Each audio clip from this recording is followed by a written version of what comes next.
Dahod police ચોકીમાં ચોરી કરી યુવકોએ બનાવ્યો વિડીયો।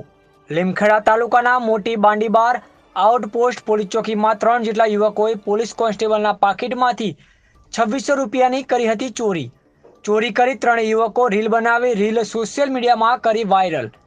3 યુવકોએ આઉટપોસ્ટના લોકઅપમાં અંદર ઘૂસી રીલ બનાવી। આઉટપોસ્ટના કોન્સ્ટેબલ ચોકીને લોક કરી તપાસના કામે લીમખેડા ગયા હતા તે દરમિયાન બની ઘટના। કોન્સ્ટેબલ પોતાનું પાકીટ આઉટપોસ્ટમાં જ ભૂલી ગયા હતા। 3 યુવકો રીલ સોશિયલ મીડિયામાં વાયરલ થતાં પોલીસ જાગી।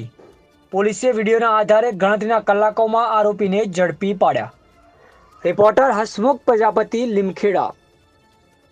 માંડીવાર ઉભીમાં 3 જેટલા ઈસમોએ ગુનાહિત અપ્રવેશ કરી પોતાની રીલ બનાવી અને ટેબલના ડ્રોરમાં પડેલ ઇન્ચાર્જ સંજયભાઈ મોતીભાઈના પાકીટ તેમજ તેમાં પડેલ આશરે 2600 રૂપિયા જેટલાની ચોરી કરી તેમની રીલ બનાવી નીકળી ગયેલ, જે બાબતે પોલીસ સ્ટેશનના પીઆઈ શ્રી જે.એમ. ખાટ તેમજ એલસીબીની ટીમ આ તપાસમાં જોડાતા અને હ્યુમન રિસોર્સિસ તેમજ ટેકનિકલ ઇન્ટેલિજન્સના આધારે આ 3 ઈસમોમાંથી એક નવસાદ રજબભાઈ શેખ રહે દાહોદ, અયાજ મોહમ્મદ રીઝા મોહમ્મદ મકરાણી ઉમર સરદાર રહે દાહોદ મુલ્લાવાડા તળાવની સામે તેમજ બાદલભાઈ હસમુખભાઈ રાવળ રહે દાહોદવાળા હોવાનું જણાતા અને આ ગુનામાં દહેલ આશરે 2680 રૂપિયા